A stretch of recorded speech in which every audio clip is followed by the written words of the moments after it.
हम्म तो अपन ने कॉकरोच में शायद मॉर्फोलॉजी स्टार्ट करी थी ना। चलिए एक बार जल्दी से एनिमल टिश्यू रिवाइज करते हैं, फिर अपन बढ़ेंगे कॉकरोच में। तो हमने कहा कि इपिथेलियल टिश्यू के टाइप कितने हैं? दो, सिंपल और कंपाउंड। सिंपल स्क्वेमस की दो लोकेशन बोलो। वॉल ऑफ ब्लड वेसल और air sac of lungs. Cuboidal की दो लोकेशन, डक्ट ऑफ ग्लैंड और tubular part of nephron. Brush border cuboidal, PCT of nephron. फिर अपन ने कहा कॉलमनर की दो लोकेशन, स्टमक और इंटेस्टाइन। ब्रश बॉर्डर कॉलमनर कहां? स्मॉल इंटेस्टाइन पे। सिलिएटेड इपिथेलियम की दो लोकेशन, ब्रोंक्यूल और फेलोपियन ट्यूब।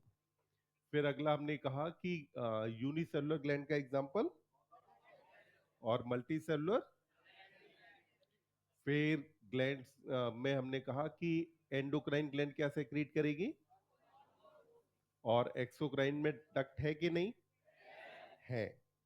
फिर अगला अपन ने कहा कि कंपाउंड एपिथेलियम है dry surface of skin, moist surface of buccal cavity, pharynx, oesophagus. फिर अपन ने कहा और है duct of salivary gland and pancreatic duct.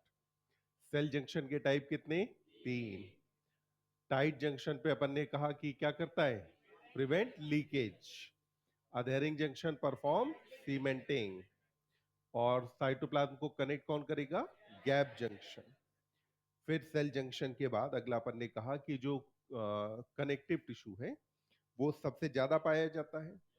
Type होते हैं तीन, लूज, डेंस और स्पेशलाइज्ड। हमने सबसे पहले कहा लूज कनेक्टिव टिश्यू में सेल्स और फाइबर हैं दूर दूर। फिर अपन ने कहा कि ये होता है दो टाइप का, एरियोलर और adipose. Support framework for epithelia कौन बनाएगा? एरियोलर। और फैट स्टोरेज, एडिपोज। फिर हमने कहा कि डेंस के दो टाइप हैं, डेंस रेगुलर और इरेगुलर। अगर सेल और फाइबर एक डेफिनेट ओरिएंटेशन में हो तो फिर अपन ने कहा कि यहां पर जो रेगुलर है वो है टेंडन और लिगामेंट में। लिगामेंट किस किस के बीच? Bone to bone. और टेंडन होता है मसल टू बोन। फिर अपन ने कहा कि डेंस इरेगुलर पाया जाता है इन द स्किन। फिर हमने कहा स्पेशलाइज्ड कनेक्टिव टिश्यू में सबसे पहले लिया कार्टिलेज। सेल का नाम। फिर अपन ने कहा कार्टिलेज के मैट्रिक्स की तीन प्रॉपर्टी, सॉलिड, प्लाइबल और रेजिस्ट कंप्रेशन। फिर हमने कहा कि कार्टिलेज है किसके एंडोस्केलेटन में? एम्ब्रियो। किसके एंडोस्केलेटन में होती है? एम्ब्रियो। फिर अपन ने कहा एम्ब्रियोनिक एंडोस्केलेटन के अलावा जो कार्टिलेज पाई जाती है tip of outer ear joints यानी कि ईयर पिंडा। फिर अगला अपन ने कहा इंटरवर्टिब्रल डिस्क। फिर अगला अपन ने कहा कि जैसे लेने को तो अपन इपिग्लॉटिस है, लेरिंग्स वगैरह सारा शामिल कर सकते हैं। फिर आगे अपन ने कहा कि अगला टिश्यू आता है बोन, हार्डेस्ट टिश्यू है। बोन के बारे में फिर कहा सेल का नाम ऑस्टियोसाइट। एक स्पेस में होते हैं जिसका नाम लेकुना। स्पेस को क्या कहते हैं? लेकुना। फिर अपन ने कहा कि बोन में कुछ लॉन्गिट्यूडनल कैनाल्स होती हैं जिनका नाम हेवर्सियन कैनाल, और इन्हें कनेक्ट कौन करता है? वोकमैन्स कैनाल कनेक्ट करता है। फिर अपन ने कहा कि जो बोन है ये बोन सपोर्ट फ्रेमवर्क प्रोवाइड करती है बॉडी के लिए। फिर अगला अपन ने कहा कि जो बोन है ये इसमें पाई जाती है bone marrow of some bone is site of production of blood cell. तो कुछ जगह पे बोन मैरो जो है बनाती है ब्लड सेल्स को। फिर अगला अपन ने कहा कैल्शियम का स्टोर हाउस है। तो ये कुछ बोन के फंक्शंस की बात की। कॉकरोच में हमने कहा कि कॉकरोच के फाइलम का नाम आर्थ्रोपोडा। क्यों रखा आर्थ्रोपोडा में? जॉइंटेड लेग्स है। क्लास का नाम इंसेक्टा। क्यों रखा? 6 लेग या 3 पेयर ऑफ लेग्स पाई जाती हैं। जीनस का नाम पेरीप्लेनेटा और स्पीसीज है अमेरिकाना। अगर हम सारे कॉकरोचेस की जब बात करते हैं तो नॉर्मली कॉकरोच का कलर कैसा? ब्लैकिश ब्राउन होता है। कॉकरोच की लंबाई कितनी? 1/4 इंच से लेकर के 3 इंच तक लंबाई होती है। और इसी को अगर सेंटीमीटर में कन्वर्ट करें तो 0.6 से 7.6। हमने कहा ट्रॉपिकल एरियाज में कैसे कैसे कलर के कॉकरोच हैं, ब्राइट येलो, रेड और ग्रीन कलर के कॉकरोच मिलते हैं। फिर कॉकरोच में अगला अपन ने कहा कि ये डायर्नल है कि नॉक्टर्नल, हर्बीवोर की ओमनीवोर, ओमनीवोर। क्या ये पेस्ट हैं? क्या डिजीज भी स्प्रेड करते हैं? इसलिए क्या कहा जाता है? वेक्टर। क्या बोल रहे हैं इन्हें? वेक्टर कहा। फिर हमने कहा कि कॉकरोच के अंदर जो एक्सोस्केलेटन है वो कुछ हार्ड प्लेट्स के फॉर्म में है जिनका नाम स्क्लेराइट। डॉर्सल स्क्लेराइट का नाम टर्गम, वेंट्रल का नाम स्टर्नम, लेटरल का नाम प्लूरा। इन स्क्लेराइट्स को आपस में कनेक्ट करने वाली मेम्ब्रेन का नाम आर्थ्रोडियल मेम्ब्रेन या आर्टिकुलर मेम्ब्रेन कहा जाता है। कॉकरोच की बॉडी को कितने पार्ट में डिवाइड करते हैं? 3, हेड, थोरैक्स और एब्डोमेन। हेड में एम्ब्रियो के अंदर कितने सेगमेंट थे? 6। एडल्ट के अंदर आपस में फ्यूज होके क्या रह गया? 1, यानी कि हेड कैप्सूल बना। थोरैक्स में नंबर ऑफ सेगमेंट 3, जबकि एब्डोमेन के अंदर एडल्ट में 10 सेगमेंट पाए जाते हैं। अब यहां हेड के बारे में हम बात कर रहे थे, तो हेड का शेप कैसा है? ट्राइंगुलर। क्या बॉडी के लॉन्गिट्यूडनल एक्सिस के सीध में है? नहीं। एंगल कौन सा? राइट एंगल, यानी कि नीचे की तरफ पाया जाता है। फिर हमने कहा कि जो हेड है इस पर मौजूद होगा 1 pair of antenna. Antenna arise किससे होता है? एंटेनल सॉकेट या मेम्ब्रेनस सॉकेट, जो आई के आगे है कि पीछे? आई के कहां है? आगे की तरफ पाया जाता है। अब एंटेना के बाद दूसरी स्ट्रक्चर आ जाती है इसके अंदर, कंपाउंड आई। तो हेड पर क्या पाया जाता है बेटा? कंपाउंड आई है। जो ये कंपाउंड आई है इनका नंबर होता है 1 पेयर। तो कितनी कंपाउंड आई पाई जाएगी? 1 पेयर ऑफ कंपाउंड आई पाई जाती है। ये जो कंपाउंड आई है हर एक के अंदर, अपन ने कहा कि हर एक में पाए जाते हैं 2000 हेक्सागोनल ओमेटिडिया। तो आई के अंदर मतलब यूनिट का नाम क्या है? ओमेटिडिया। और एक आई के अंदर ओमेटिडिया है कितने? 2000 ओमेटिडिया पाए जाते हैं। तो हर एक आई के अंदर ओमेटिडिया का नंबर कितना है? 2000। अब ये जो आई है, क्योंकि इसके अंदर 2000 ओमेटिडिया हैं, इसीलिए आप इसे क्या बोलते हैं? कंपाउंड आई। साउथ की एक मूवी थी मक्खी, उसमें जब भी कोई चीज अगर मक्खी के पर्सपेक्टिव से दिखाते थे तो उसमें कई सारे छोटे छोटे पीसेस होते थे ना। तो वो इसीलिए क्योंकि इसको दिखाई ऐसा ही देता है, हर एक इमेज में कई सारे छोटे छोटे पीसेस होते हैं। जैसे हम जब देखते हैं किसी चीज को तो हमें पूरी इमेज दिखाई देती है, जबकि कॉकरोच को क्या है? छोटे छोटे पीसेस के फॉर्म में दिखती है। तो यानी कि एक इमेज के छोटे छोटे पार्ट्स का जो इमेज फॉर्मेशन है वो एक ओमेटिडिया पे होता है। बाद में ये सारी इंफॉर्मेशन एक साथ कंबाइन करके इमेज फॉर्मेशन होता है। कंपाउंड आई के बाद देखो, थ्योरी में नहीं लिखा, पर एनसीईआरटी डायग्राम के अंदर आपको दिखाती है ऑसिलस। डायग्राम में क्या दिखाया? ऑसिलस। ये जो ऑसिलस है इसको बोलते हैं सिंपल आई। तो ऑसिलस इसके अंदर क्या कही जाती है? Simple I. पर ये जो ऑसिलस है थ्योरी में लिखा इसलिए नहीं क्योंकि ऑसिलस होता है वेस्टिजियल। ऑसिलस कैसी स्ट्रक्चर है? वेस्टिजियल। वैसे तो सिंपल आई है पर कॉकरोच के अंदर कोई काम करती नहीं है। तो अपन ने कहा कि एंटेना है, कंपाउंड आई है, सिंपल आई हो गया, और फिर यहां पाए जाते हैं माउथ पार्ट। तो कॉकरोच के हेड में अपने को अगली क्या चीज दिखने वाली है? माउथ पार्ट्स दिखाई देंगे। एनसीईआरटी में डायग्राम निकाल लो तो आपको ज्यादा अच्छे से समझ में आता जाएगा। अब देखिए, सबसे पहले कॉकरोच के अंदर जो माउथ पार्ट हैं उनके बारे में देखिए कि कॉकरोच होता है हाइपोग्नेथस। कॉकरोच कैसा है बेटा? हाइपोग्नेथस। क्या आपको याद आता है कि आप सब फाइलम वर्टिब्रेटा को 2 डिवीजन में डिवाइड करते हैं, एक ग्नेथा और ग्नेथोस्टोमेटा। तो ग्नेथ वर्ड का मतलब वहां क्या था? जॉ। ग्नेथ वर्ड का मतलब क्या होता है? जॉ। हाइपो मतलब ऊपर या नीचे? तो इसमें हाइपोग्नेथस का मतलब हुआ कि जॉ हेड पर कहां पाया जाएगा? नीचे की तरफ। जैसे कि मान लो अगर हेड ऐसे है तो इसके अंदर जो भी माउथ पार्ट है वो कहां लोकेटेड होंगे? नीचे की तरफ। इसलिए आप क्या कहते हैं? हाइपोग्नेथस कहते हैं। अगली बात देखिए, कॉकरोच के अंदर जो माउथ पार्ट हैं ये होते हैं बाइटिंग एंड च्यूइंग टाइप। तो कौन से टाइप के माउथ पार्ट पाए जाते हैं? Biting and chewing type mouth part पाए जाते हैं। तो कॉकरोच के माउथ पार्ट्स को हमने कहा कि ये होते हैं बाइटिंग एंड च्यूइंग टाइप। यानी कि कॉकरोच खाने को काटता है और चबाता है। ठीक? तो काटने और चबाने वाले यानी कि biting and chewing type mouth part इसके अंदर पाए जाते हैं। अब माउथ पार्ट में अगर आप देखें तो आपको सबसे पहले इसमें दिखाई देगा एक लेब्रम। देखो डायग्राम में क्या लेब्रम दिखा सबसे ऊपर की तरफ?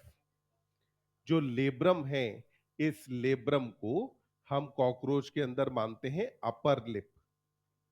तो लेब्रम को बेटा अपन ने क्या माना है? Upper lip. और लेब्रम का नंबर देखो कितना है? एक। लेब्रम के बाद फिर आपको दिखाई देते हैं मैंडिबल। क्या दिखाई देंगे? मैंडिबल।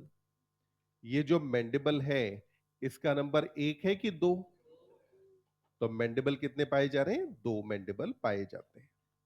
मैंडिबल को हम कॉकरोच में मानते हैं अपर जॉ। तो मैंडिबल को बेटा अपन क्या मानने वाले हैं? अपर जॉ मानेंगे। ठीक? फिर आप देखिए मैंडिबल के अंदर, अगर आप मैंडिबल में देखें तो आपको दो तरीके के पार्ट या दो हिस्से दिखाई देते हैं। एक तो इसमें मौजूद है इंसाइजिंग पार्ट। एक क्या पाया जाता है? इंसाइजिंग पार्ट। और एक होता है इसका ग्राइंडिंग पार्ट। अब आप देखो, इसमें जो इंसाइजिंग पार्ट है उसका मतलब क्या हुआ? काटने वाला। और ग्राइंडिंग का मतलब क्या हुआ? पीसने वाला। ठीक? ग्राइंड मतलब पीसना है, चबाना। अब काटने वाला पार्ट शार्प होना चाहिए ना? तो जरा देखो इंसाइजिंग पार्ट शार्प दिखाई देता है, जबकि ग्राइंडिंग पार्ट कैसा होना चाहिए? ब्लंट। तो ग्राइंडिंग वाला पार्ट कैसा दिखता है? ब्लंट। हम अगर अपने अंदर भी बात करें तो फूड को काटना किसका काम है? इंसाइजर का। और चबाना काम किसका है? प्रीमोलर और मोलर का। तो आगे कौन होते हैं? इंसाइजिंग वाले या ग्राइंडिंग वाले? इंसाइजिंग। तो वैसे ही कॉकरोच में मैंडिबल में कितने तरीके के पार्ट हैं? दो। एक तो इंसाइजिंग पार्ट जो कहां पर पाया जाएगा? आगे की तरफ होगा, यानी कि एंटीरियर साइड पर रहेगा। जबकि वहीं पर जो ग्राइंडिंग पार्ट है ये किधर पाया जाता है? तो ये होगा पोस्टीरियर साइड की तरफ। तो दो तरह के पार्ट इसके अंदर पाए जाते हैं। अब मैंडिबल के बाद फिर अगर आप देखेंगे तो बीच में टंग के जैसा आपको इसमें क्या दिखाई देगा? हाइपोफेरिंक्स। कैसा दिखाई देगा? हाइपोफेरिंक्स दिखता है। क्या मैं हाइपोफेरिंक्स को मीडियन कह सकता हूं? और जैसे अपनी टंग फ्लेक्सिबल है ना, तो वैसे ही ये भी कैसा रहता है? फ्लेक्सिबल होता है। तो मीडियन फ्लेक्सिबल लोब है। और इसको आप मान लो कॉकरोच की टंग, कि कॉकरोच के अंदर क्या है? टंग को रिप्रेजेंट कर रहा है। तो माउथ पार्ट में मीडियन फ्लेक्सिबल लोब किसे कहा? हाइपोफेरिंक्स को। अब इसके बाद बात आती है लोअर जॉ की। तो लोअर जॉ को यहां कहा जाता है मैक्सिला। क्या बोलेंगे? मैक्सिला। तो कॉकरोच के अंदर लोअर जॉ का नाम होता है मैक्सिला। तो मैक्सिला को हमने कॉकरोच के अंदर क्या मान लिया? Lower jaw. अब आप देखिए, क्या मैक्सिला से निकली हुई कुछ आउटग्रोथ आपको दिखाई दे रही है? ऐसे करके बाहर निकला हुआ है। जो स्ट्रक्चर मैक्सिला से बाहर निकली है उसको बोलते हैं मैक्सिलरी पैल्प। क्या कहा जाता है? Maxillary palp. और ये जो मैक्सिलरी पैल्प है ये बेटा होता है सेंसरी। तो मैक्सिलरी पैल्प कैसा रहने वाला है? सेंसरी होगा। अब मैक्सिला को आपने क्या माना है? Lower jaw. अब ध्यान दो, क्या हमारे अंदर भी अपर जॉ को मैंडिबल और लोअर को मैक्सिला कहते हैं? नहीं कहते। हमारे केस में कहानी उल्टी है। ध्यान रखना, तुम कॉकरोच हो नहीं? हो ना? तो इसका मतलब है कॉकरोच वाली बात तुम पे एप्लीकेबल होगी नहीं। हमारे केस में अपर जॉ का नाम क्या है? मैक्सिला। लोअर का नाम मैंडिबल। अपने अपर जॉ का नाम मैक्सिला, लोअर का नाम मैंडिबल। कॉकरोच में कहानी सेम है कि उल्टी है? तो कॉकरोच के अंदर अपर जॉ कौन? मैंडिबल। लोअर कौन हुआ? मैक्सिला। अब इसके बाद आपको नीचे दिखाई देता है एक लेबियम। क्या दिखता है? लेबियम। लेबियम यहां पर रिप्रेजेंट करता है लोअर लिप को। किसे रिप्रेजेंट करेगा? लोअर लिप को। तो लोअर लिप को रिप्रेजेंट करता है यहां पर लेबियम।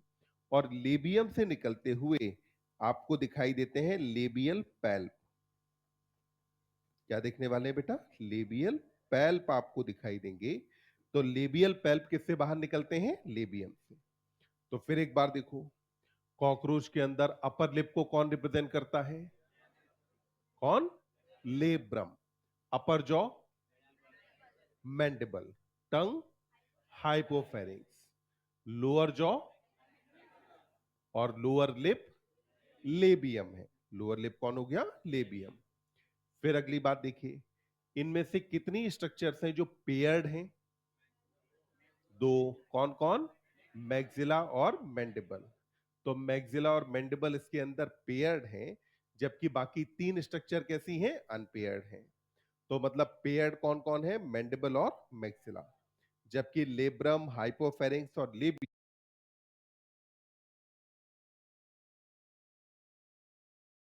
नंबर कितना रहेगा? एक एक। अब फटाफट इसको लिख लो, फिर अपन बढ़ते हैं आगे इसके थोरेक्स पे। लेबियम से नीचे की तरफ निकलती हुई कुछ स्ट्रक्चर दिख रही हैं दोनों तरफ। हाँ, ये जो स्ट्रक्चर नीचे निकलती दिख रही है ना, उनका नाम है लेबियल पैल्प। ये भी सेंसरी होता है। जो लेबियल पैल्प है, ये भी सेंसरी स्ट्रक्चर है।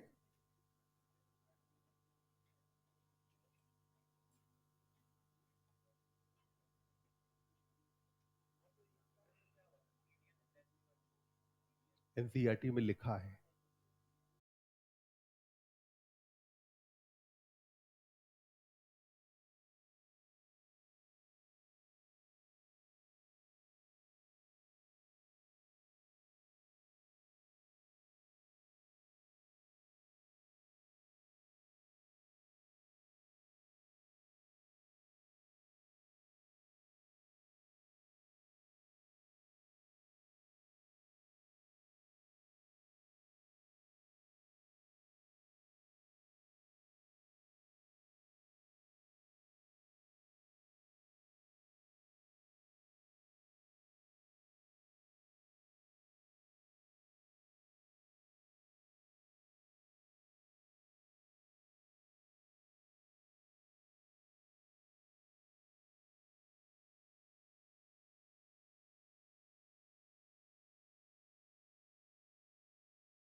लिखा है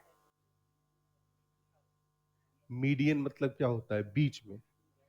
फ्लेक्सिबल मतलब कि हार्ड नहीं है, बाकी जितनी स्ट्रक्चर्स है वो सारी हार्ड है, तो इसीलिए लिखा है मीडियम फ्लेक्सिबल लो। सैटरडे को तुम कहाँ थे? हाँ, कहाँ थे? क्लास में आए थे? क्यों? क्या हुआ? इतना भयंकर समस्या? ऐसे बुखार उखार तो आते रहते हैं। तो हम झूठ थोड़े कहने का है। नंबर कितना रहेगा? एक एक। अब फटाफट इसको लिख लो, फिर अपन बढ़ते हैं आगे इसके थोरेक्स पे। लेबियम से नीचे की तरफ निकलती हुई कुछ स्ट्रक्चर दिख रही हैं दोनों तरफ। हाँ, ये जो स्ट्रक्चर नीचे निकलती दिख रही है ना, उनका नाम है लेबियल पैल्प। ये भी सेंसरी होता है। जो लेबियल पैल्प है, ये भी सेंसरी स्ट्रक्चर है।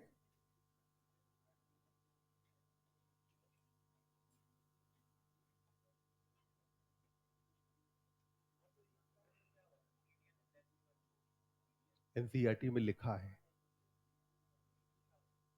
मीडियन मतलब क्या होता है? बीच में। फ्लेक्सिबल मतलब कि हार्ड नहीं है, बाकी जितनी स्ट्रक्चर्स है वो सारी हार्ड है, तो इसीलिए लिखा है मीडियम फ्लेक्सिबल लो। सैटरडे को तुम कहाँ थे? हाँ, कहाँ थे? क्लास में आए थे? क्यों? क्या हुआ? इतना भयंकर समस्या? ऐसे बुखार उखार तो आते रहते हैं। तो हम झूठ थोड़े कहने का है नहीं आया। हम तो कह रहे बुखार तो आता रहेगा, ये चलता रहता है।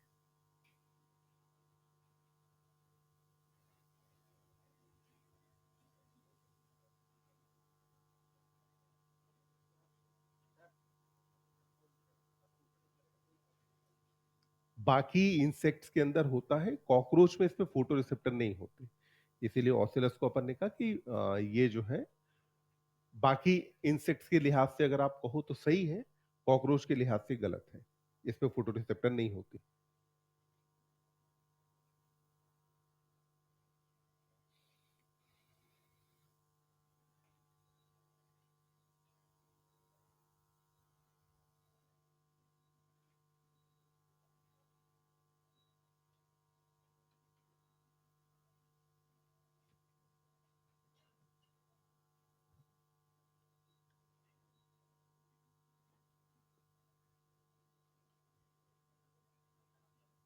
क्या बेटा?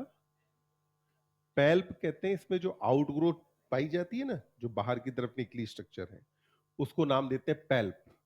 पैल्प वर्ड का मतलब होता है आउटग्रोथ, तो बाहर की तरफ निकली हुई स्ट्रक्चर को कहा जाता है पैल्प। नहीं, डायग्राम में देखो ना, लेब्रम में नहीं दिखेगा आपको। ओमेटिडिया मतलब इसकी कंपाउंड आई की यूनिट, जो कंपाउंड आई है वो 2000 ओमेटिडिया से मिलकर के बनी है।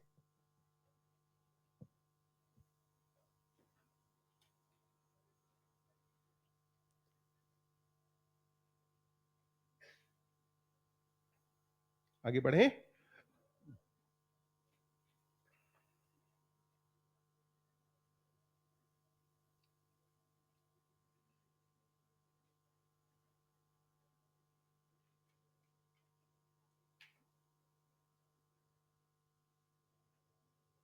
देखिए, हेड के बाद बोलो बेटा अगली स्ट्रक्चर कौन आएगी कॉकरोच में? तो अगली स्ट्रक्चर का नाम क्या है? थोरेक्स। तो हेड के बाद दूसरे पार्ट को आप क्या बोलते हैं? थोरेक्स नाम देते हैं। अब अगर हम देखें थोरेक्स को, तो थोरेक्स में बोलो अपन ने कितने सेगमेंट की बात की थी? कितने सेगमेंट थे थोरेक्स में? तीन। अब जो तीन सेगमेंट थे, तो उसमें से पहला सेगमेंट जो है उसको बोलते हैं प्रोथोरेक्स। पहले वाले को क्या बोलोगे? प्रोथोरेक्स। दूसरे वाले को अपन नाम देते हैं मीसोथोरेक्स, तो दूसरे का नाम मीसोथोरेक्स।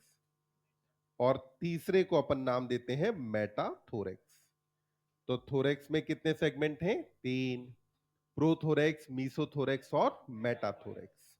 सबसे पहली बात, ये जो प्रोथोरेक्स है, इससे एक छोटा सा एक्सटेंशन निकला होता है जिसको अपन मानते हैं नेक। इसे क्या मानते हैं? नेक। अब ये जो नेक है, पहली बात, एक्सटेंशन किसका है? प्रोथोरेक्स का। सो neck is extension of prothorax. तो ये प्रोथोरेक्स का एक्सटेंशन है। दूसरी बात है, ये जो नेक है ये कैसा है? फ्लेक्सिबल। नेक कैसी होती है? फ्लेक्सिबल है। अब अगर ये नेक फ्लेक्सिबल है तो बोलो नेक अब कनेक्टेड किससे होगी? हेड से। तो क्या हेड को सारी डायरेक्शंस में रोटेट किया जा सकता है? तो हेड को सारी डायरेक्शन में रोटेट क्यों किया जा सकता है? क्योंकि हेड कनेक्टेड किससे है? फ्लेक्सिबल नेक से है। तो अपन ने कहा फ्लेक्सिबल है, तो इसलिए हमने कहा कि head can be rotated in all directions. तो हेड को रोटेट किया जा सकता है सारी डायरेक्शंस में, क्योंकि हेड कनेक्टेड किसके साथ है बेटा? फ्लेक्सिबल नेक के साथ। तो ये पहली बात। अब दूसरी बात देखिए, हमने अभी क्या कहा था? इसका नाम क्या है? इसका नाम, इसका नाम। अब जरा एनसीईआरटी में देखो, क्या एनसीईआरटी प्रोथोरेक्स को प्रोथोरेक्स ही लिखती है? जो कॉकरोच का शुरू में डायग्राम था ना, पहले वाला, उस वाले डायग्राम को देखना। क्या प्रोथोरेक्स को प्रोथोरेक्स लिखा है? नहीं। क्या नाम दिया है? प्रोनोटम। तो अब बात आती है प्रोनोटम क्या है? तो देखो जरा, ये जो सेगमेंट है इसको अपन ने क्या कहा? प्रोथोरेक्स। आपको तीनों सेगमेंट में सबसे बड़ा दिखाई दे रहा है? तीनों में सबसे बड़ा कौन है? प्रोथोरेक्स।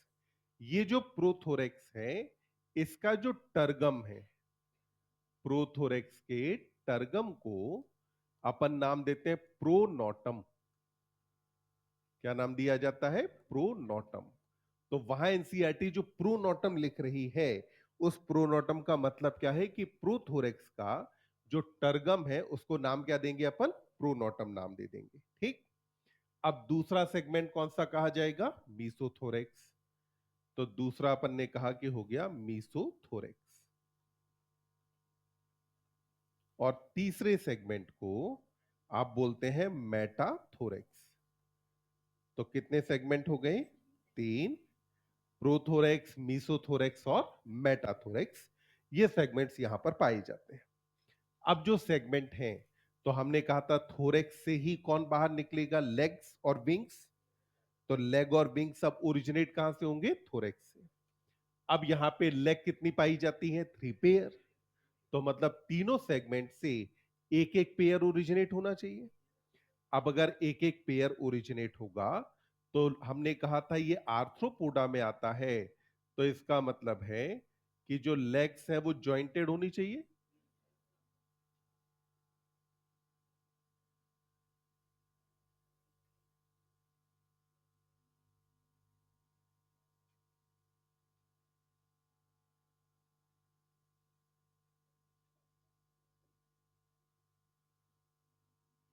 तो ऐसे करके हर एक लेग में सेगमेंट पाए जाते हैं 5। कितने सेगमेंट रहेंगे? 5 सेगमेंट हर एक लेग के अंदर होते हैं।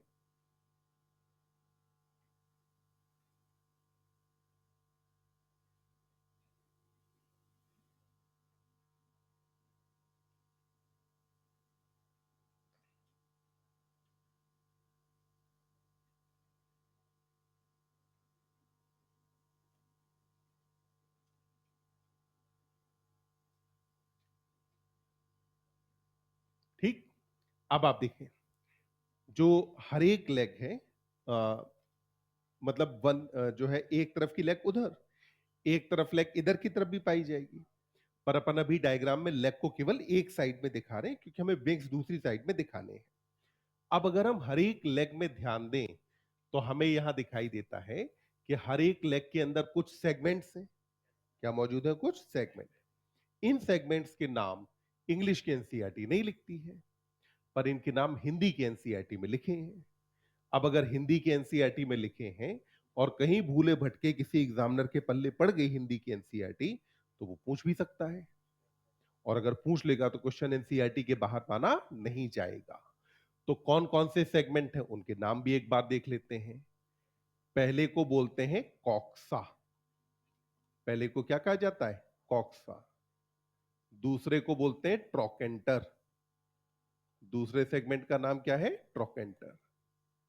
तीसरा होता है फीमर, तो तीसरे को नाम क्या दिया मैंने? फीमर। चौथे को नाम दिया जाता है टिबिया, तो फोर्थ का नाम क्या है? टिबिया।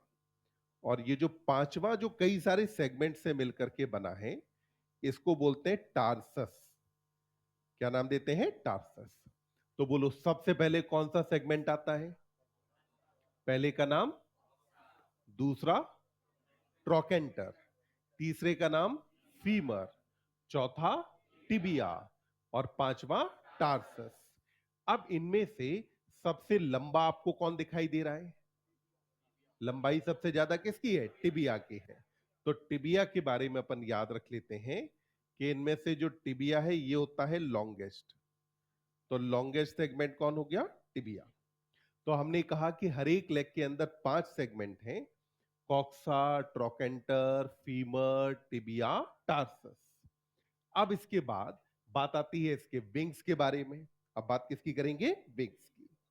अब जब हम विंग्स की बात कर रहे हैं, तो विंग्स बोलो 1 पेयर थे या 2? कितने पेयर थे? 2। अब एनसीईआरटी का एक बार फोटो देखो, क्या आपको first pair of wing prothorax से ओरिजिनेट होता हुआ दिखाया है? ठीक।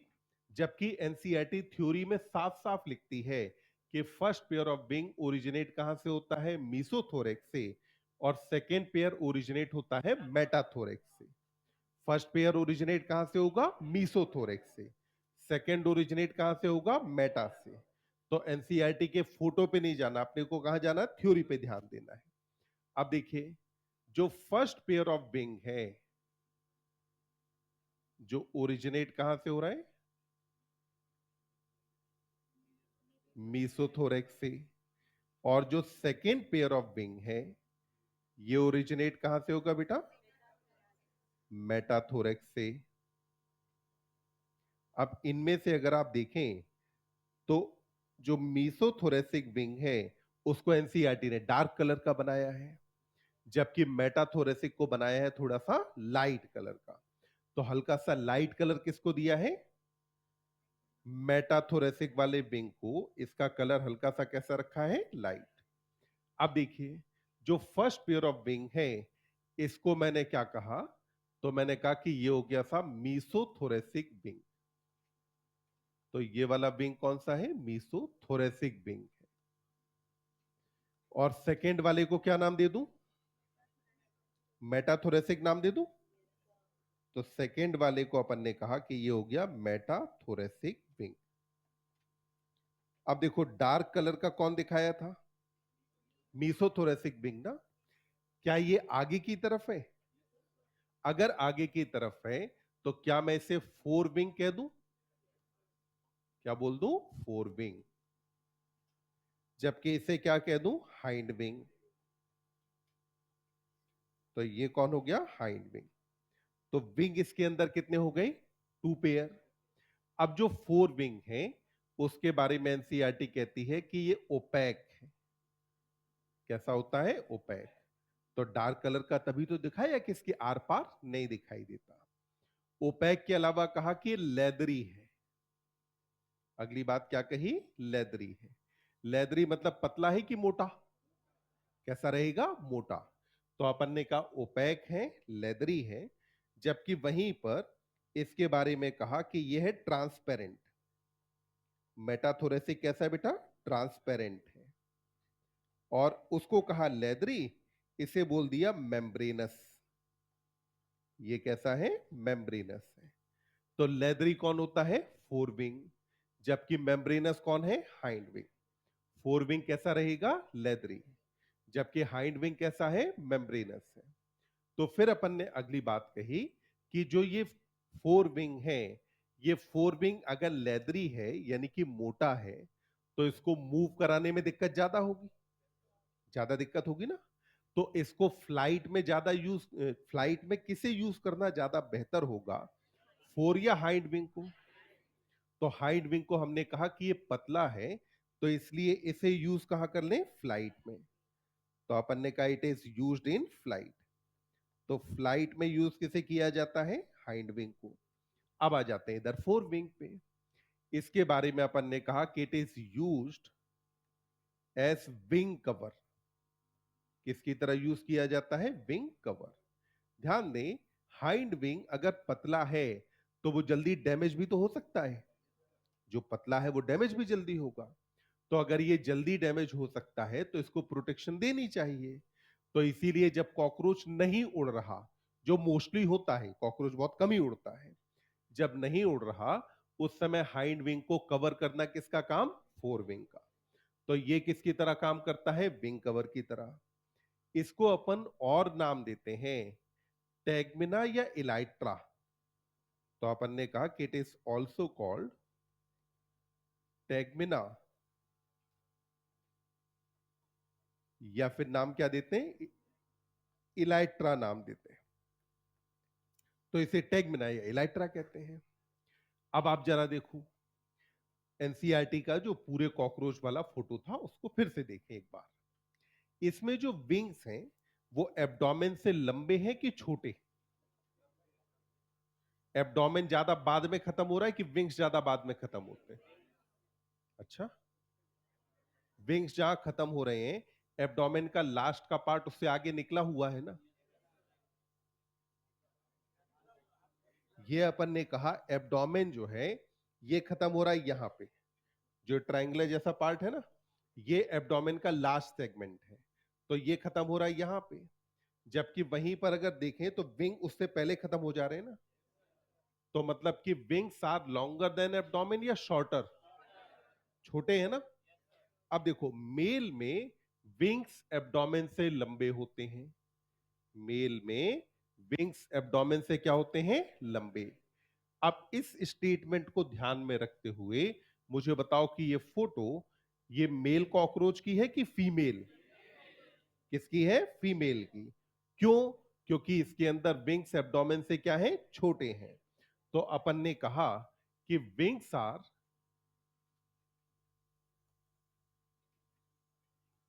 Longer than abdomen.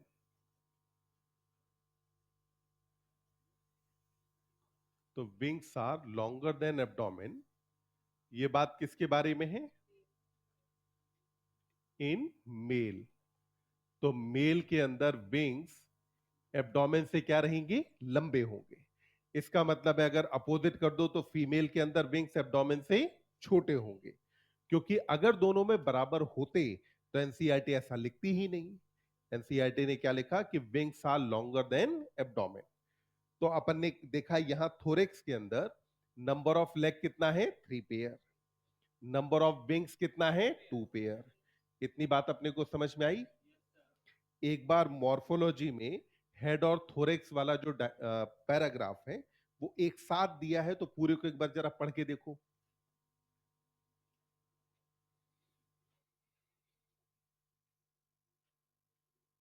एब्डोमेन वाला पैराग्राफ अलग है तो उसकी अभी हम बात करेंगे।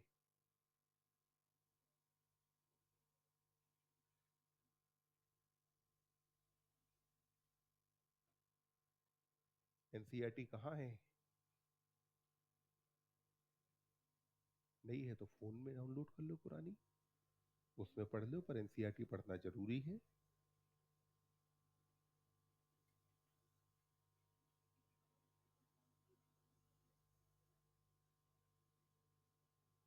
डाल दो स्ट्रक्चरल ऑर्गेनाइजेशन इन एनिमल्स ओल्ड एनसीईआरटी।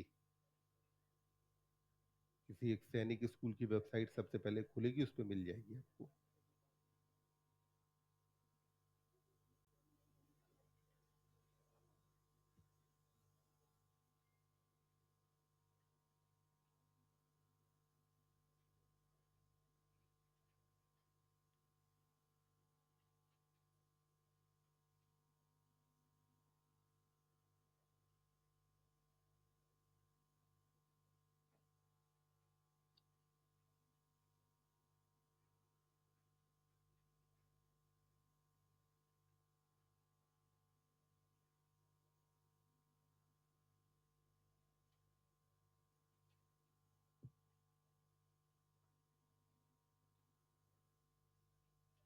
हम्म। फिलीफॉर्म का मतलब होता है थ्रेड लाइक। फिलीफॉर्म वर्ड का मतलब होता है थ्रेड लाइक, तो एंटेना पतले से है ना, तो इसीलिए कहा जाता है फिलीफॉर्म।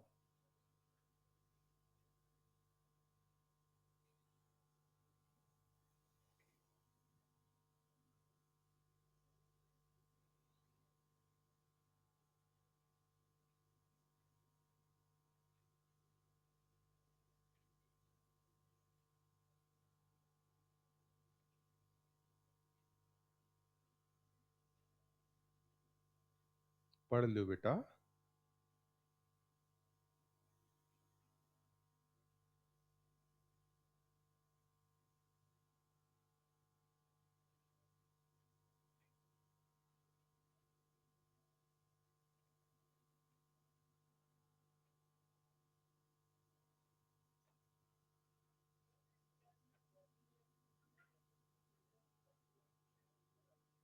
तो लेग होती ही चलने के लिए, इसीलिए वॉकिंग लेग लिखा है।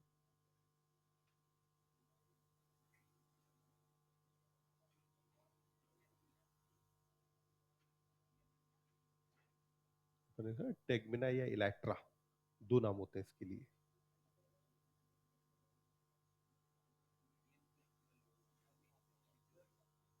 माउथ पार्ट में बीच में है, इसीलिए का मीडियन फ्लेक्सिबल लोब।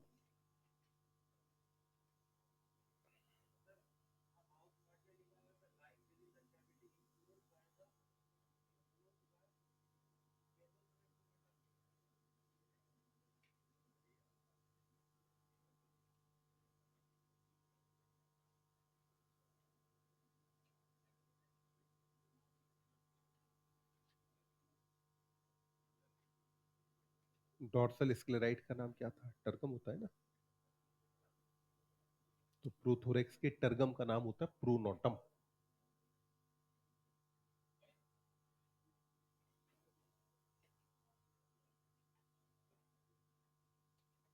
ये बात करते हैं।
हाइपोग्नेथस। हाइपोग्नेथस कहते हैं क्योंकि हेड में जो जबड़ा है वो सबसे नीचे की तरफ होता है। एनसीईआरटी में नहीं, काफी याद करना है। एनसीईआरटी में नहीं है ना, कहानी खत्म।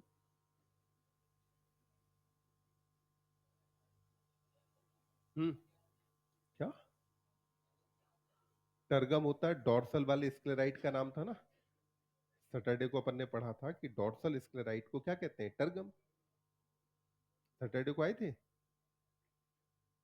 इतना शॉर्ट टर्म मेमोरी लॉस। घर जाके एक आध बार पढ़ा करो।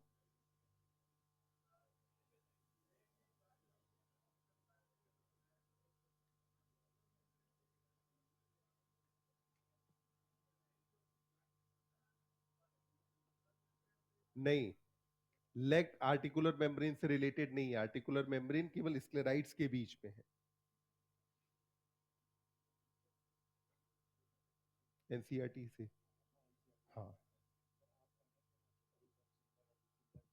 हम्म,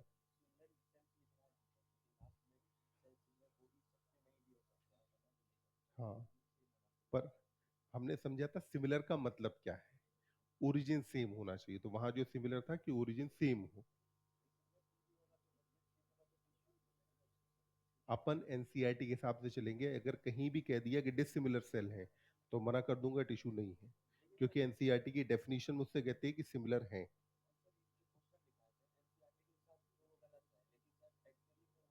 एनसीईआरटी के हिसाब से गलत है ना, मुझे केवल एनसीईआरटी आती है बस, साफ शुद्ध सी बात, मेरे को कुछ नहीं आता है, केवल एनसीईआरटी आती है। एनसीईआरटी में कुछ छोड़ूंगा नहीं, एनसीईआरटी के अलावा मैं कुछ पढ़ाऊंगा नहीं।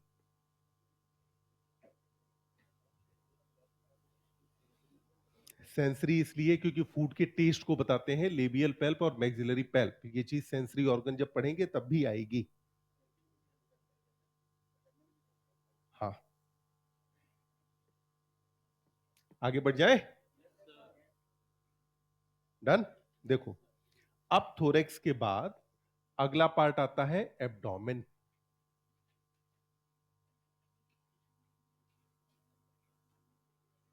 तो अगले पार्ट को क्या कहा जाता है, एब्डोमेन कहते हैं। एब्डोमेन में बोलो अपन ने कितने सेगमेंट बताए थे, एडल्ट के अंदर नंबर ऑफ सेगमेंट कितने थे, 10। एम्ब्रियो में कितने थे, 11। पर एडल्ट में नंबर ऑफ सेगमेंट कितने थे, 10। अब यहां देखिए एब्डोमेन में हम सबसे पहले बात करते हैं फीमेल के बारे में।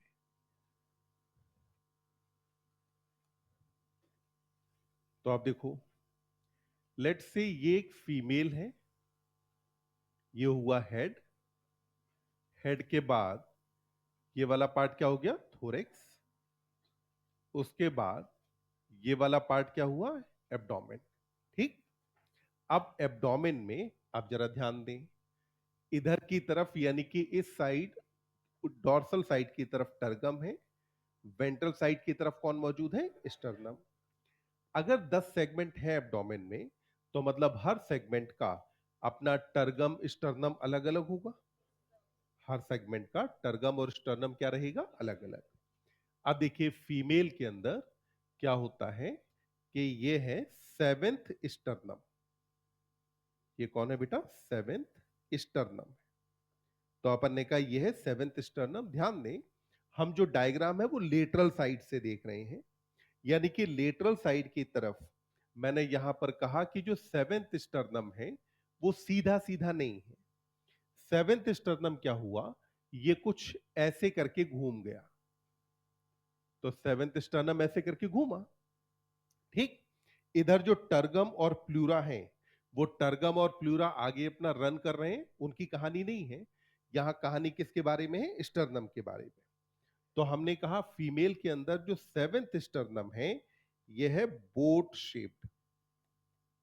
सेवेंथ स्टर्नम कैसा होता है बेटा, बोट शेप्ड होता है। मतलब कि वैसे कायदे से अगर आप देखें तो स्टर्नम को क्या होना चाहिए, कुछ ऐसे करके, पर सेवेंथ स्टर्नम कुछ ज्यादा ही घूम जाता है। तो जब ज्यादा घूम गया तो बोट क्या है, बोट एकदम दोनों तरफ से फ्लैट तो होती नहीं है, बोट तो ऐसे करके होगी ना, तभी तो उसमें पानी भरने से रोकेंगे। तो अपन ने कहा कि जो सेवेंथ स्टर्नम है वो बोट शेप्ड है, मतलब आइडियली इसे ऐसे होना चाहिए था, पर ये बजाय ऐसा होने के ये कुछ इस तरीके से हुआ और ऐसे करके घूम गया। तो बोट शेप कौन है, सेवेंथ स्टर्नम की टर्गम कौन है, सेवेंथ स्टर्नम बोट शेप्ड है।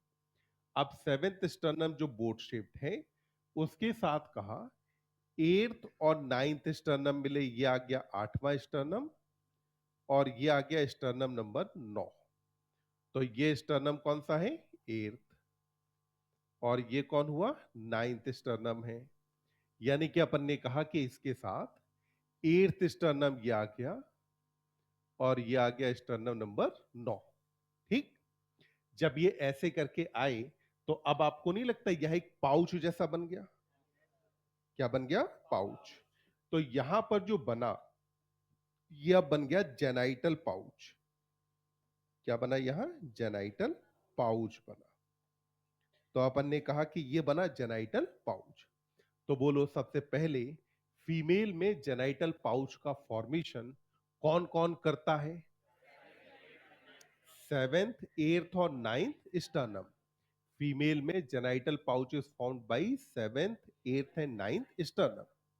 अब आगे देखें, ये जो पाउच बना, इसकी ये वाली जो साइड है, इसको एंटीरियर बोलोगे कि पोस्टीरियर?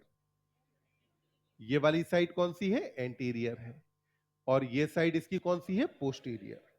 तो अपन ने कहा कि जो जेनाइटल पाउच है, इसके एंटीरियर साइड की तरफ, एंटीरियर साइड इसकी इधर है, तो एंटीरियर साइड की तरफ आपने कहा कि यहां पर पाया जाता है पहले तो फीमेल गोनोपोर। क्या मौजूद है यहां, फीमेल गोनोपोर। फीमेल के अंदर ओवरीज होंगे ना, ओवरी होंगे तो ओविडक्ट भी होंगे, है ना। और जो ओविडक्ट हैं, उनकी ओपनिंग को अपन क्या कहते हैं, गोनोपोर। क्या कहा जाएगा, गोनोपोर। तो इसकी एंटीरियर साइड पर सबसे पहले एक ओपनिंग है, और इस ओपनिंग का नाम क्या है, फीमेल गोनोपोर। तो ये मौजूद है फीमेल गोनोपोर। तो फीमेल गोनोपोर हो गया। दूसरा, कहा कि यहां पर फीमेल में स्पर्म के स्टोरेज के लिए, ध्यान से सुनना, फीमेल में स्पर्म के स्टोरेज के लिए स्ट्रक्चर होती है स्पर्मेथिका। क्या होती है, स्पर्मेथिका। मेल में स्पर्म स्टोर करती है सेमाइनल वेसाइकिल, जबकि फीमेल के अंदर स्टोर कौन करता है, स्पर्मेथिका। तो अपन ने कहा फीमेल गोनोपोर के अलावा यहां पर पाया जाएगा स्पर्मेथिकल पोर, मतलब इसके साथ साथ एक और यहां पर क्या मौजूद होगा, स्पर्मेथिकल पोर। अब स्पर्मेथिकल पोर कैसे, तो बस एक बात देख लो, यहां जो स्पर्मेथिका है ये ऐसे करके होती है, इसका काम क्या है, स्टोरेज ऑफ स्पर्म। तो ये स्पर्मेथिकल पोर भी इसी के अंदर होगा, ठीक। तो अपन ने कहा कि यहां पर फीमेल गोनोपोर है, फीमेल गोनोपोर के अलावा क्या पाया जाता है, स्पर्मेथिकल पोर। फीमेल गोनोपोर के अलावा क्या मौजूद होगा, स्पर्मेथिकल पोर है, और यहां पर पाया जाता है कोलेटेरियल ग्लैंड्स। कौन सी ग्लैंड है, कोलेटेरियल ग्लैंड। तो यहां पर मौजूद होती हैं कोलेटेरियल ग्लैंड, जिनका नंबर होता है 1 पेयर, और ब्रांच्ड होते हैं, आगे चल करके अपन देखेंगे। तो यहां पर और ओपनिंग किसकी मौजूद है, कोलेटेरियल ग्लैंड की। तो अपन ने कहा यहां ओपनिंग पाई जाती है कोलेटेरियल ग्लैंड की। अब जरा देखिए हमने क्या समझा। हमने समझा कि फीमेल में जेनाइटल पाउच या जेनाइटल चैम्बर जो है, ठीक, ये जो जेनाइटल पाउच है ये बनता किससे है, तो अपन ने कहा सेवेंथ स्टर्नम बोट शेप्ड है, एट्थ और नाइन्थ स्टर्नम के साथ मिलकर के क्या बनाता है, जेनाइटल पाउच। जेनाइटल पाउच के एंटीरियर साइड की तरफ फीमेल गोनोपोर, स्पर्मेथिकल पोर और कोलेटेरियल ग्लैंड पाई जाती है। अब एक बार एनसीईआरटी में एब्डोमेन की शुरू की 2-3 लाइनें पढ़ो, जहां फीमेल के एब्डोमेन के बारे में लिखा है।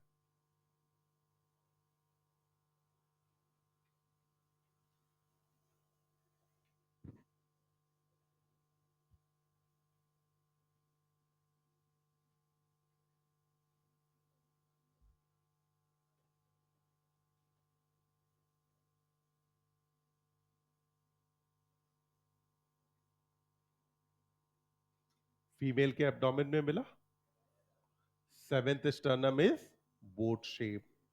Together with eighth and ninth sternum, it form genital pouch, whose anterior end has female gonopore, spermatical pore and collateral gland.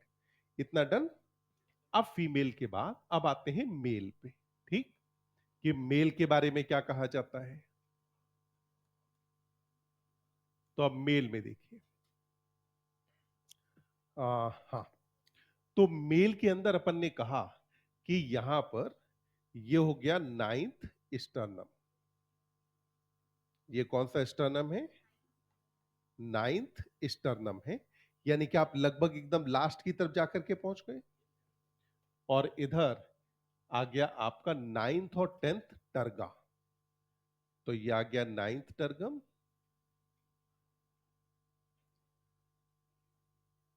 और ये आ गया टेंथ टर्गम। तो अपन ने कहा ये वाला टर्गम कौन सा है, नाइन्थ है, और ये वाला टर्गम कौन है, टेंथ। यहां पर नाइन्थ स्टर्नम और ऊपर की तरफ नाइन्थ और टेंथ टर्गम, ये मिलकर के बनाते हैं जेनाइटल पाउच। क्या बनाएंगे, जेनाइटल पाउच, या इसे बोलते हैं जेनाइटल चैम्बर। अब ये जो जेनाइटल पाउच यहां पर बना, बॉडी के एकदम हाइंड एंड पे बना, इसकी एंटीरियर साइड ये है, पोस्टीरियर वाली साइड इधर की तरफ है। जो इसकी पोस्टीरियर साइड है, या इसके अंदर आप बात करें, तो आपने को इतना समझ में आ रहा है कि ये साइड डॉर्सल है और ये साइड कौन सी है, वेंट्रल है। अब इसमें डॉर्सल साइड की तरफ जब आप देखते हैं, तो आपको दिखाई देता है कि यहां पर एक तो एलिमेंट्री कैनाल की ओपनिंग है। एलिमेंट्री कैनाल की ओपनिंग को क्या कहा जाएगा, एनस। क्या बोलेंगे, एनस। और यहां पे जो रिप्रोडक्टिव ट्रैक्ट है उसकी ओपनिंग है, जिसे क्या कहा जाएगा, मेल गोनोपोर। क्या बोल देंगे अपन, मेल गोनोपोर कहेंगे। तो यहां पर हमने कहा कि इधर डॉर्सल साइड में ये अपने को क्या दिखाई दिया, एनस। और एनस है किस साइड की तरफ, डॉर्सल। जबकि वहीं पर ये अपने को क्या दिखाई दिया, मेल गोनोपोर। तो जो मेल गोनोपोर है वो यहां पर किस साइड की तरफ लोकेटेड है, वेंट्रल। तो मेल गोनोपोर लोकेटेड है टुवर्ड वेंट्रल, जबकि वहीं पर एनस किस साइड की तरफ लोकेटेड है, डॉर्सल साइड की तरफ। तो मेल के अंदर जेनाइटल पाउच या जेनाइटल चैम्बर कौन कौन बना रहा है, तो हमने कहा नाइन्थ स्टर्नम और नाइन्थ और टेंथ टर्गा, ये मिलकर के ये बनाते हैं। अब एक बार मेल के एब्डोमेन के बारे में पढ़ो।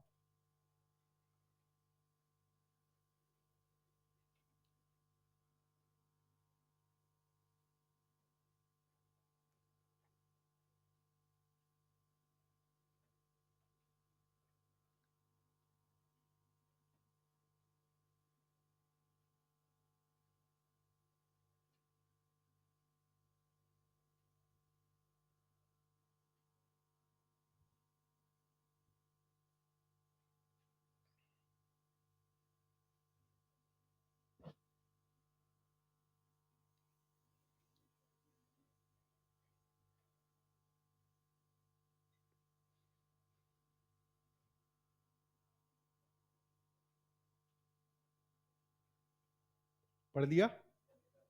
अब एक बार एक काम करो, इसे लिख लो, फिर बात करते हैं जरा अपन एनल स्टाइल और एनल सरसाई की। गोनेपोफाइसिस वाली बात रह गई, तो गोनेपोफाइसिस यहाँ पे अभी टेंथ स्टर्नम बचा ना। जो टेंथ स्टर्नम है वो यहाँ मेल गोनोपोर के चारों तरफ कुछ एसिमेट्रिक सी काइटिनस प्लेट बनाता है, जो होती हैं लेफ्ट, राइट और वेंट्रल। उनको हम बोलते हैं फेलोमियर या गोनेपोफाइसिस। तो मेल गोनोपोर के आसपास जो टेंथ स्टर्नम है वो क्या बनाने वाला है, गोनेपोफाइसिस या फेलोमियर बनाएगा। कौन कौन से थे, लेफ्ट, राइट और वेंट्रल। आप समझो, इसके डॉर्सल पे कौन है, एनएस। तो मतलब अभी साइड कौन सी बची, एक तो लेफ्ट, राइट और किधर, नीचे वेंट्रल की तरफ। तो वहां पे बनते हैं फेलोमियर या गोनेपोफाइसिस। तो एक बार इसे लिख दें, फिर अपन बात करते हैं एनल स्टाइल और एनल सरसाई के बारे में। एक बात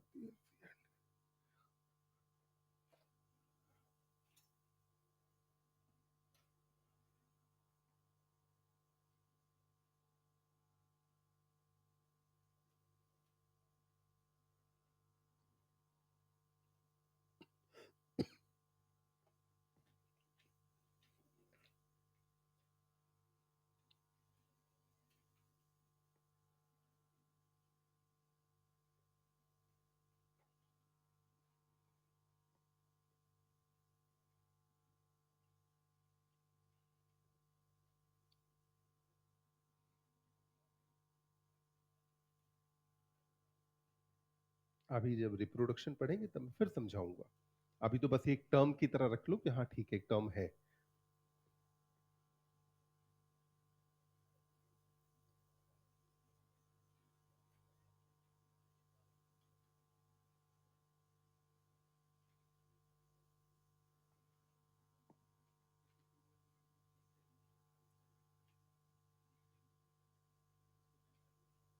जब एनिमल चल रहा हो तो जो साइड जमीन की तरफ हो वेंट्रल, और जो साइड आसमान की तरफ हो डॉर्सल। तो हमारे केस में भी तो लगभग वही है। हम ही तो दो पैरों पे चलने लगा, हमारे पुरुष तो चार पे ही चलते थे ना।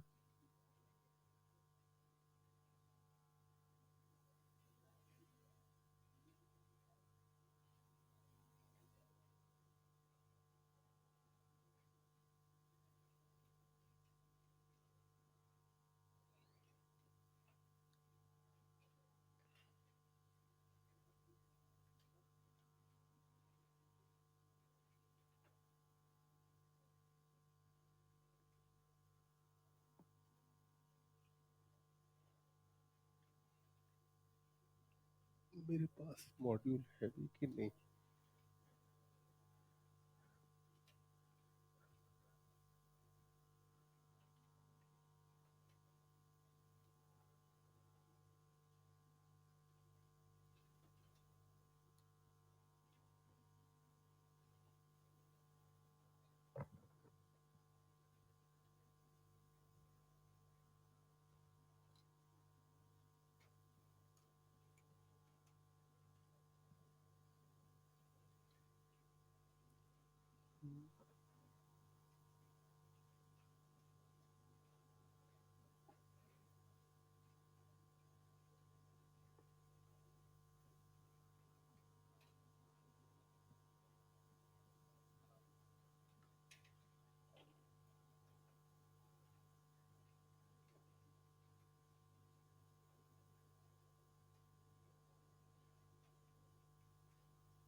हम्म। हाइंड मतलब पीछे वाला एंड।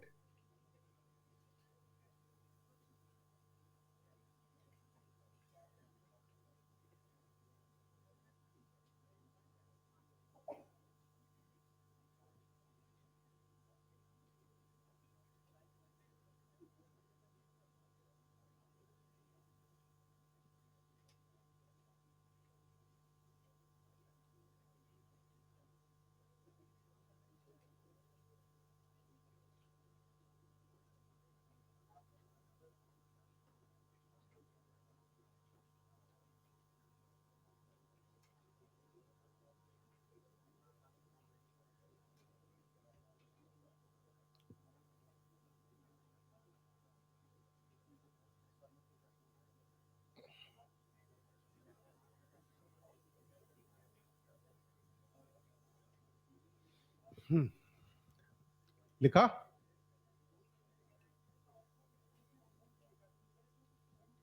नहीं, फीमेल के अंदर बोलते हैं ब्रूड पाउच। अब जरा देखो, दो चीजों के बारे में अपने को बात करनी है। एक स्ट्रक्चर है एनल स्टाइल। पहला कौन हुआ? Anal style. और वहीं पर दूसरी स्ट्रक्चर होती है एनल सरसाई। तो कितने स्ट्रक्चर हैं? दो। एक को आपने कहा एनल सरसाई और दूसरे का नाम क्या है? Anal style. पहले बात करते हैं एनल स्टाइल के बारे में। तो ये सेगमेंट नंबर 9, ये हुआ सेगमेंट नंबर 10। सेगमेंट नंबर 10 ऐसे करके बाइफिड है ना, तो अपन ने कहा सेगमेंट नंबर 9 ये हुआ और सेगमेंट नंबर 10 ये है। सेगमेंट नंबर 9 से ओरिजिनेट होती है एक स्ट्रक्चर जो कि थ्रेड लाइक है। कैसी है? Thread like. अगर थ्रेड लाइक है तो इसका मतलब है जॉइंटेड है कि अनजॉइंटेड? ये स्ट्रक्चर कैसी है? अनजॉइंटेड है। ठीक। अब वहीं पर अगर बात करते हैं एनल सरसाई के बारे में, तो इसके बारे में देखो, ये सेगमेंट नंबर 9 और ये है सेगमेंट नंबर 10। तो ये हो गई सेगमेंट नंबर 10। सेगमेंट नंबर 10 से एक स्ट्रक्चर ओरिजिनेट होती है जो कि जॉइंटेड है। मतलब इसके अंदर 15 सेगमेंट होते हैं, पर ऑब्वियस सी बात है अपन पूरे नहीं बनाएंगे। पर ये स्ट्रक्चर कैसी है? जॉइंटेड है। तो अपन ने देखा सबसे पहली बात कि जो एनल स्टाइल है ये कौन से सेगमेंट से अराइज होता है? तो अपन ने कहा इट अराइज फ्रॉम 9 सेगमेंट। दूसरी बात है, ये कैसा है? थ्रेड लाइक है। ये स्ट्रक्चर कैसी है? Thread like. और ये जो थ्रेड लाइक स्ट्रक्चर है, इसका मतलब है कि ये कैसा है? अनजॉइंटेड है। इसके अंदर जॉइंट्स पाए नहीं जाते। And it is present in male only. ये किसके अंदर पाया जाता है? मेल में। ये केवल किसके अंदर होगा? मेल में। ठीक। वहीं पर एनल सरसाई की अगर हम बात करें, तो ये कौन से सेगमेंट से अराइज हुआ? तो अपन ने कहा अराइज फ्रॉम 10th सेगमेंट। तो 10th सेगमेंट से अराइज होता है कौन? Anal cerci. दूसरा अपन ने कहा जॉइंटेड है। और नंबर ऑफ सेगमेंट कितने हैं इसके अंदर? 15 सेगमेंट पाए जाते हैं। और हमने कहा कि it is present in both sexes. ये पाया जाता है दोनों सेक्सेस के अंदर। मतलब कि अगर आपको मेल और फीमेल कॉकरोच पहचानना हो तो आपके काम कौन आएगा? एनल सरसाई या एनल स्टाइल? कौन काम आएगा? एनल स्टाइल, जो कि मेल के अंदर होगा जबकि फीमेल के अंदर नहीं होगा। जबकि एनल सरसाई मेल और फीमेल दोनों के अंदर होगा।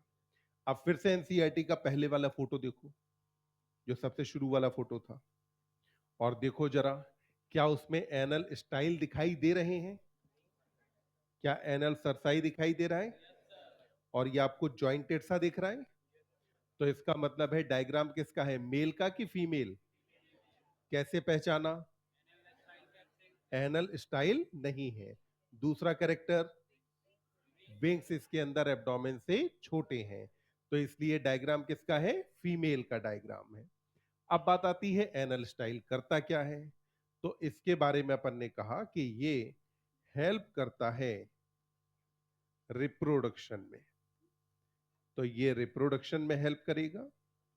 जबकि वही एनल सरसाई जो है ये होता है sound receptor. So it act as sound receptor. तो साउंड रिसेप्टर के जैसा कौन काम करता है? Anal cerci.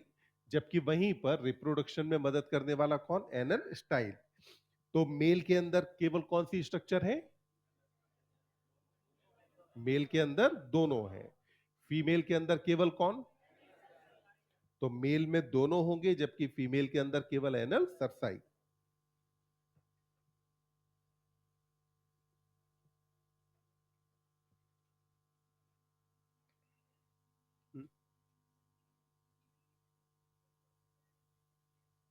फीमेल में जो स्पर्मेथिका है उसका काम है स्पर्म को स्टोर करना, यानी कि जब कपुलेशन होता है तो उस टाइम पे मेल से फीमेल के अंदर स्पर्म के पैकेट्स ट्रांसफर होते हैं जिनको बोलते हैं स्पर्मेटोफोर। वहां से स्पर्म निकल करके स्पर्मेथिका में स्टोर हो जाते हैं। अब उसके बाद जब इसके अंदर जो है रिप्रोडक्शन होगा तो कपुलेशन के बाद अब मेल और फीमेल अलग हो गए। अब फीमेल में ओवरी से ओवम रिलीज होना शुरू होंगे, ये ओवम आएंगे इधर जेनाइटल चैम्बर में। उसी समय पर स्पर्मेथिका से स्पर्म रिलीज होंगे और यहाँ फर्टिलाइजेशन होगा। तो स्पर्मेथिका का काम है स्पर्म को स्टोर करके रखना और उसकी ओपनिंग को बोलेंगे स्पर्मेथिकल पोर।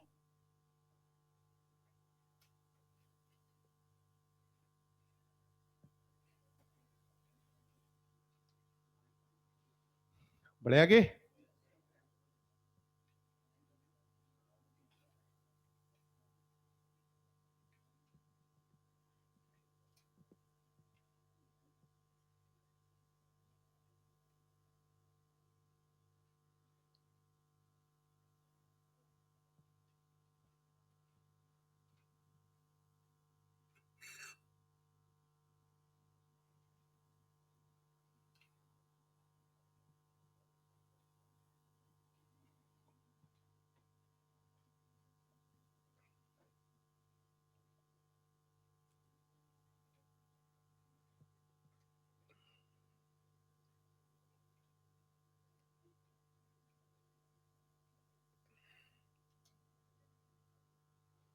अच्छा, मॉड्यूल सॉल्व करके लाए हैं?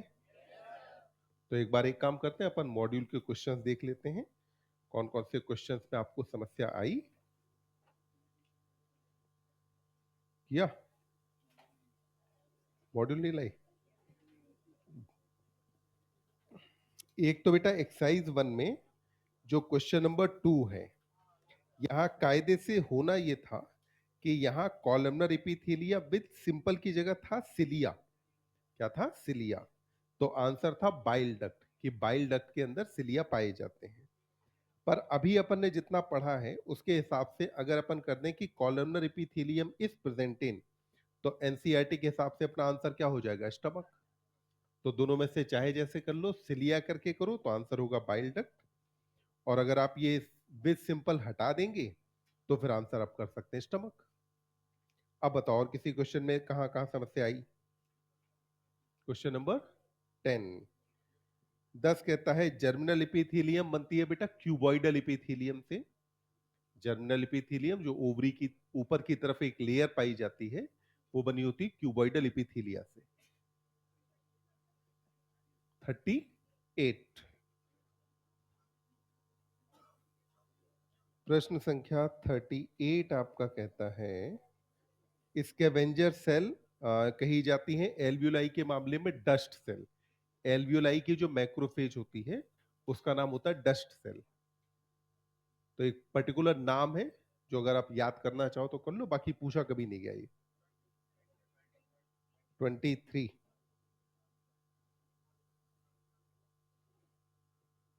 क्वेश्चन नंबर 23 कहता है वेसाइकिल और एसाइनी ऑफ थायराइड ये बने होते हैं क्यूबॉइडल से। वैसे भी अगर आप सिंपली अगर लॉजिक लगाओ तो भाई ग्लैंड की बात चल रही है ना? ग्लैंडुलर एपिथेलियम या तो क्यूबॉइडल होगी या फिर कॉलमनर, और सिंपल होगी।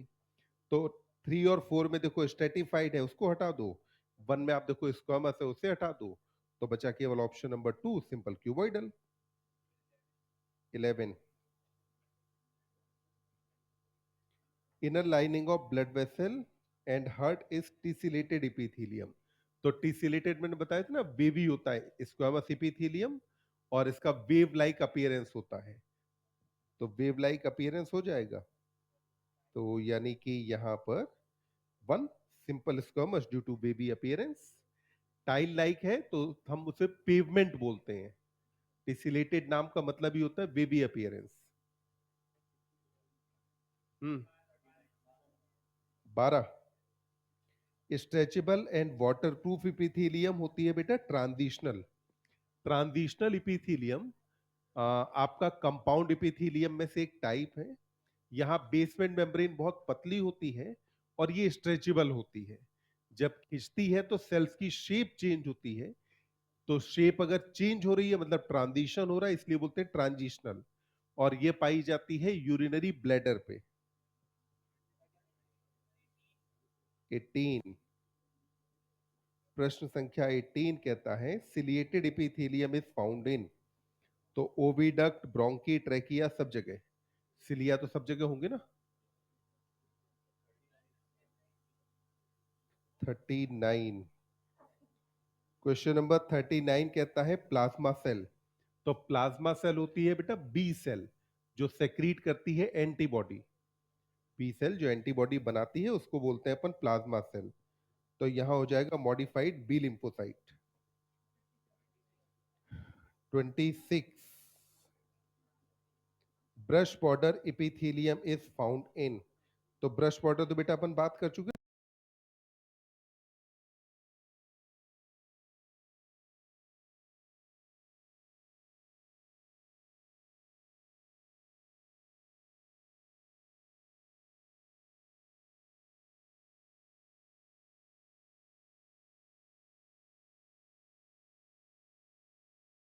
ना, स्मॉल इंटेस्टाइन पर होगा।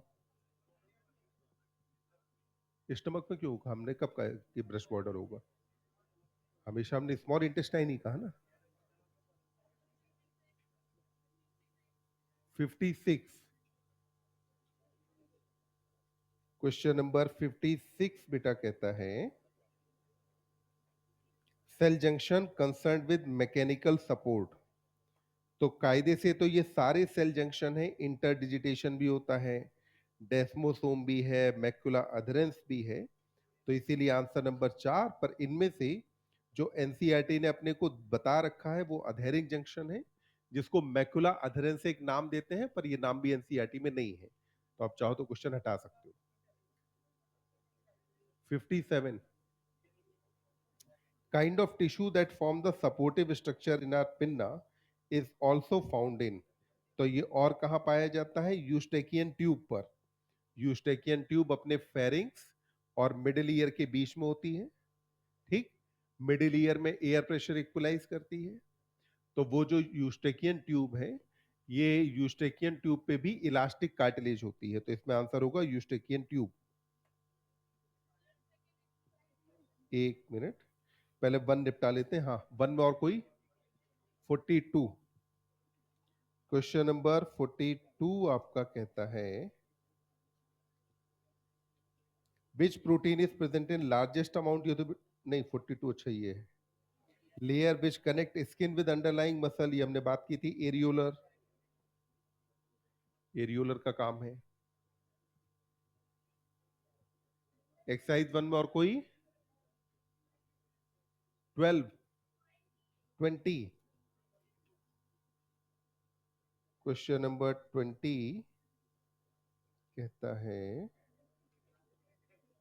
select the false statement with respect to epithelial tissue, free surface, face body fluid sometime, face the external environment sometime, it sometime, पर मिडिल स्ट्रक्चर नहीं बनाएगा। तो 20 में से जो 4 वाला है ये गलत है। 45। हाँ बेटा, समटाइम इसलिए क्योंकि हमेशा एग्जैक्टली केवल यही काम करे वो जरूरी नहीं है। कुछ जगह होगा बॉडी सरफेस को फेस कर, बॉडी को का सरफेस बना रहा होगा। कुछ जगह पे कहीं होगा जहाँ पे बॉडी फ्लूइड को फेस कर रहा होगा, तो इसलिए समटाइम है। 45 किसने पूछा था? 45 में कहा most of the cell present in areolar. तो सबसे ज्यादा कौन दिख रही थी? फाइब्रोब्लास्ट बड़ी सी।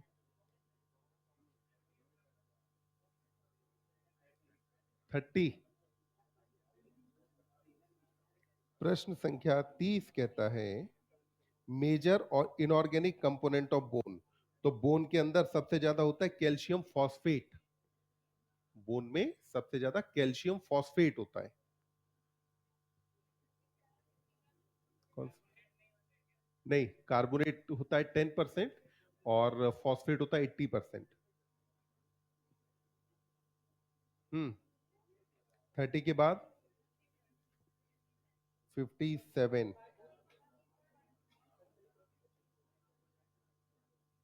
57 कहता है काइंड ऑफ टिश्यू। ये भी अब मैंने कहा ना कि यूस्टेकियन ट्यूब, मिडिल ईयर और फेरिंग्स के बीच में ट्यूब होती है, कार्टिलेज की बनी है, इलास्टिक कार्टिलेज की। 51। Cartilage present in trachea, लैरिंग्स, bronchi. Trachea पे हमने बात की थी कि हाइलाइन कार्टिलेज होती है, तो आंसर हो जाएगा 3।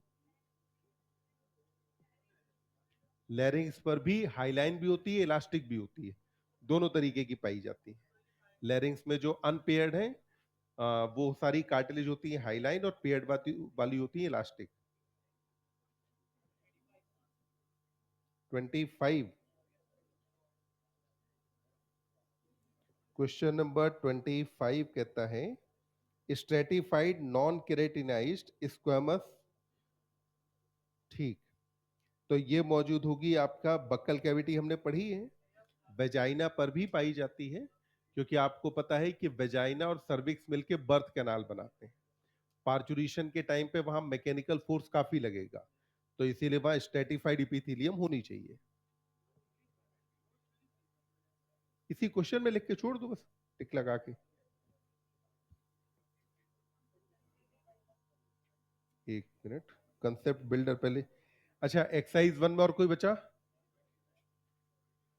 25, 55। एक minute,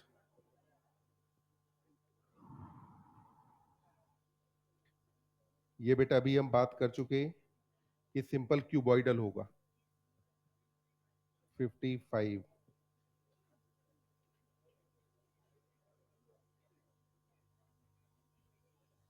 macrophage show following characteristic.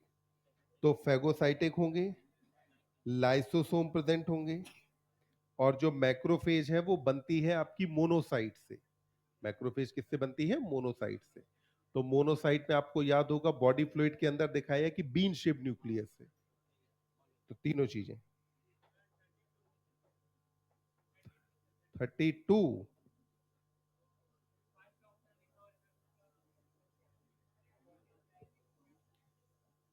कुछ नहीं, इसमें जो है क्या कहते हैं, लैरिंग्स में जो कार्टिलेज होती है उनमें से एक कार्टिलेज का नाम होता है कार्टिलेज ऑफ सेंटोरिनी, कहा जाता है।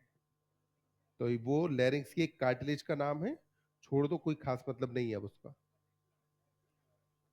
एक्सरसाइज 1 में, तो मैं इसीलिए बैठा हूं ना, मैं यही तो काम कर रहा हूं, जो चीज मतलब की नहीं मैंने कह दी ना कि छोड़ दो। एक बार और, इसमें कहा कि एरियोलर कनेक्टिव टिश्यू में सबसे ज्यादा कौन है? फाइब्रोब्लास्ट। वही तो फाइबर वगैरह सब बनाएगी। चलिए आते हैं एक्सरसाइज नंबर 2 पर।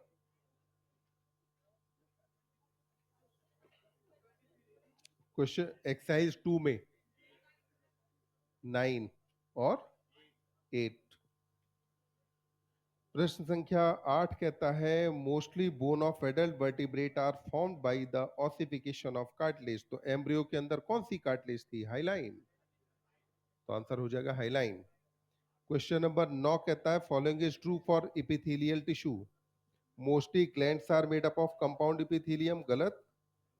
फ्लैट सेल सेक्रीशन, गलत। Cilia help in conduction of particle in specialised direction over connective tissue, गलत। फ्री सरफेस ऑफ क्यूबॉइडल और कॉलमनर सेल में हैव सिलिया, सही।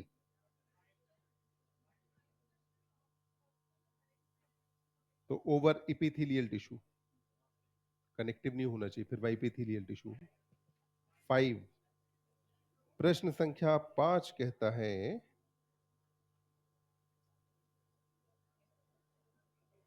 विच of the following cartilage is found at joint of adjacent bone. Hyaline cartilage हमने कहा था and of bone पे पाई जाती है, तो एंड ऑफ बोन पे हाइलाइन कार्टिलेज।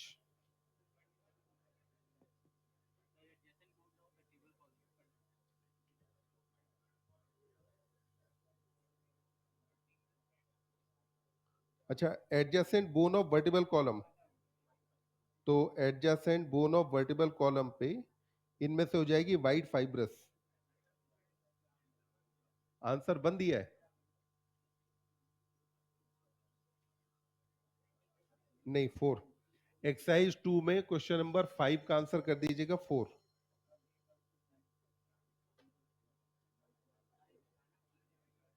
हाँ,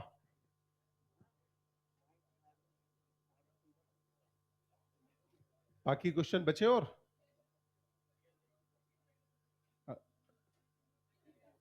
55 वन का सेकंड में है इतने सारे क्वेश्चन, हे भगवान।